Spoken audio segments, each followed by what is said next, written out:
del Hijo y del Espíritu Santo. Nos encontramos en el domingo tercero de Adviento. Este domingo tercero de Adviento, en la liturgia, debido a la cercanía de la Natividad de nuestro Señor Jesucristo,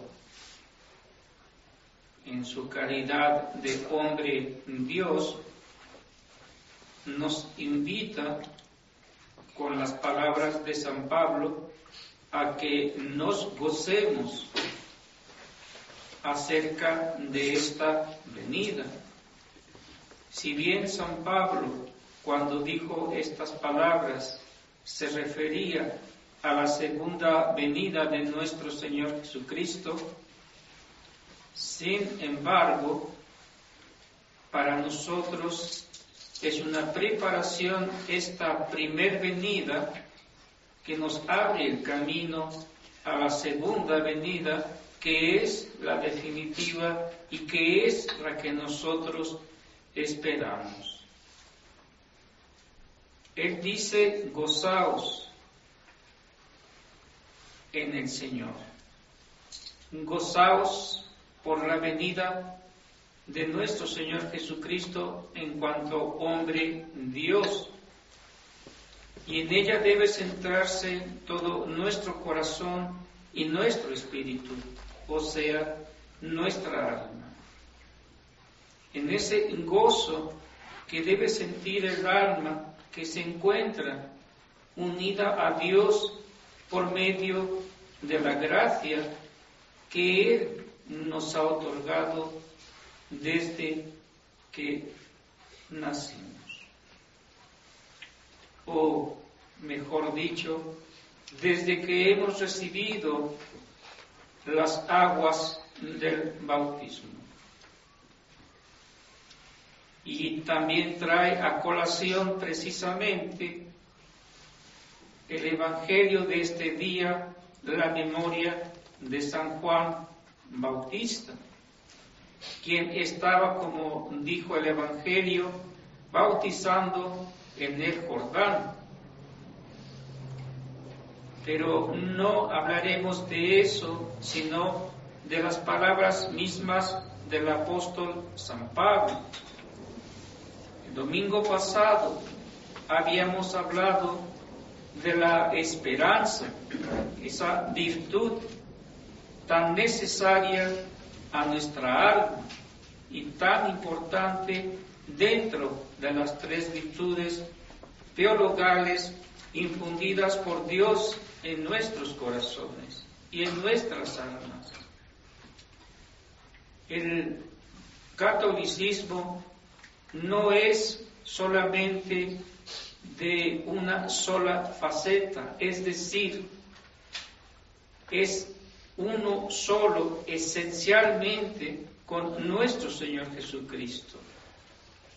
Y quien esté unido a nuestro Señor Jesucristo necesariamente debe experimentar en primer lugar esa virtud hermosa de la esperanza en su corazón por las promesas divinas que Él ha hecho a nuestra alma. Promesas de vida eterna, promesas de visión beatífica, promesas en donde se estará sin dolor, ni lágrimas, ni llanto, ni sufrimientos, ni padecimientos. Pero no es lo importante eso, sino más bien la visión beatífica. El estar viendo a Dios cara a cara, como dice el apóstol San Pablo, tal cual Él es. Esa virtud de la esperanza necesariamente engendra en nuestro corazón la alegría que nos pide el apóstol tengamos en estos días de preparación a la natividad de nuestro Señor Jesucristo. Y esa alegría que Él quiere que tengamos necesariamente está enraizada en esa espiritualidad profunda y esa firme esperanza que el apóstol tenía acerca de las promesas que nuestro Señor Jesucristo había hecho. Por algo era ese apóstol preferido por Dios y elegido, por así decirlo, en los últimos momentos, ya cuando había sido elegido como apóstol suplente de Judas Iscariote, San Matías. Quiso nuestro Señor agregarlo al coro de los apóstoles, a este gran santo, a San Pablo, para que él emitiera estas hermosas epístolas, de las cuales tienen una profunda espiritualidad y están profundamente arraigadas en la Trinidad augusta, en nuestro Señor Jesucristo.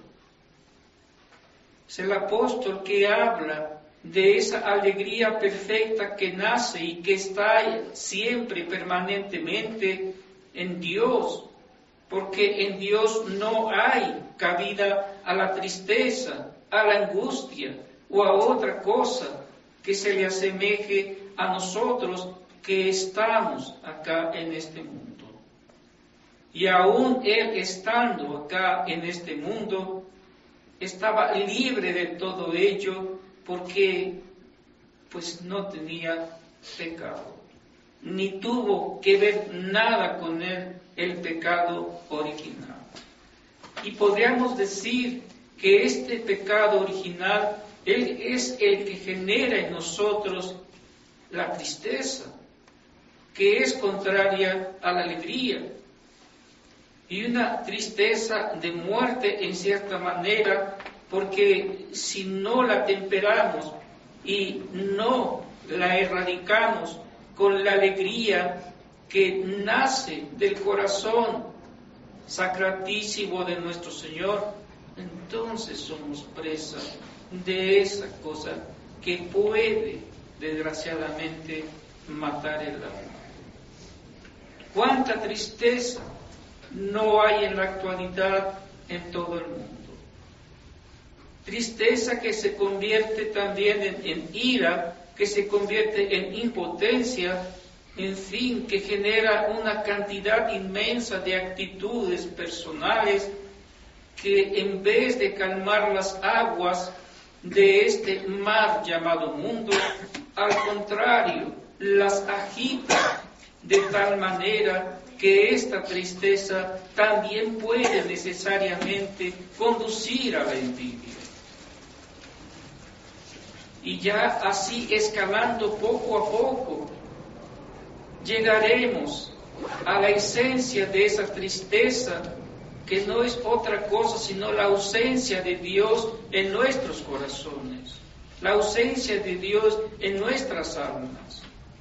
Si quieren encontrar una explicación profunda a la tristeza que agobia no solamente al mundo, sino a nuestras almas y a quienes tenemos la gracia de escuchar la verdadera misa, vayan al fondo de sus corazones y vean si en ella está Dios. Y ahí está la respuesta de la tristeza que agobia nuestras almas. Puede ser física, sí, porque la naturaleza, si bien permaneció íntegra, sin embargo fue herida por el pecado original. Y ciertamente que ésta la puede arrastrar tranquilamente el alma que está en gracia de Dios, pero no aquella tristeza que nace de la ausencia de Dios. Si el apóstol habla, cuando él habla, no exhala, sino aquella alegría que nace en la Trinidad augusta, y que esa tristeza esa alegría se comunica a nosotros por medio de nuestro Señor Jesucristo. ¿Y por qué no decirlo también? Por medio de la Santísima Virgen María. Porque esa manifestación al mundo en cuerpo y alma de nuestro Señor Jesucristo o del Verbo eterno no se hizo sino por medio de la Santísima Virgen María. El no gozarse, el no alegrarse de esta natividad significa que hay una enfermedad espiritual dentro de nuestra alma.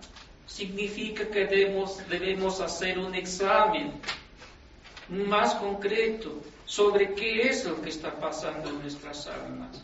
Y si Dios nos alcanza la gracia de descubrir qué es lo que pasa en ella, entonces pedirle a la Santísima Virgen María que nos alcance esa alegría propia de aquellos que son hijos de Dios. Porque estas palabras que San Pablo dice en este día están dirigidas no a todos los hombres, aunque debería ser de esa manera, pero no todos los hombres aceptaron la redención del género humano, la redención que se generó ahí en el patíbulo de la cruz, en el monte Calvario. Si bien nuestro Señor se sacrificó por todos o ofreció su vida por todos, como dice en la Santa Misa, más bien fue por muchos, pero no por todos. Ideal sería que fuera por todos, porque ese era el fin principal de nuestro Señor. Pero el hombre elige con su libre albedrío si se une a esos muchos y deja de ser ese todo al cual nuestro Señor Jesucristo no hizo referencia, ni hace referencia en el santo sacrificio de la misa. La tristeza, contraria a la alegría, no genera sino un montón de conflictos dentro de nuestro corazón. La alegría, que nace precisamente de la gracia que Dios ha infundido en nuestras almas, genera también otro montón de cosas que no solo benefician a nuestra alma, sino al prójimo y también, ¿por qué no?, al mundo entero. Por eso dice el apóstol, para que aquellos que os vean radiantes de alegría se pregunten, ¿y de dónde nace esta alegría de estos hombres? ¿De dónde sale tal alegría que nos contagia y la sentimos por un instante y que quisiéramos compartirla igual que ellos? ¿Quién es el que transmite esta alegría a sus corazones? ¿Quién es el que sostiene esta alegría en vuestros corazones? Es Dios nuestro Señor.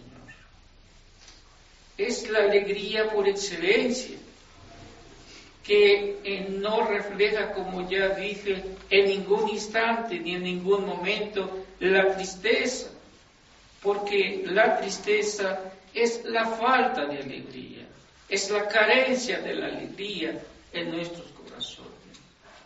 No existe en sí misma, existe la alegría, pero no existe la tristeza. ¿Por qué? Porque es una carencia, y la carencia no tiene ser. Y la alegría sí tiene ser, y ese ser es Dios mismo.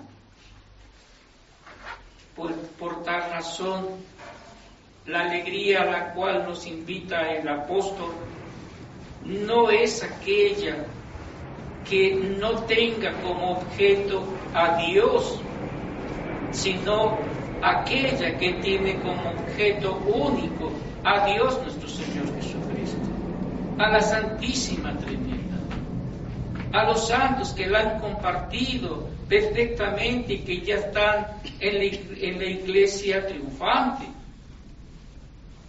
y que esa está especialmente dada para nosotros, porque en este camino tan tortuoso y en este mundo tan confuso, nos es necesaria esta alegría que nos ayude, nos sostenga y por fin nos lleve a la vida eterna.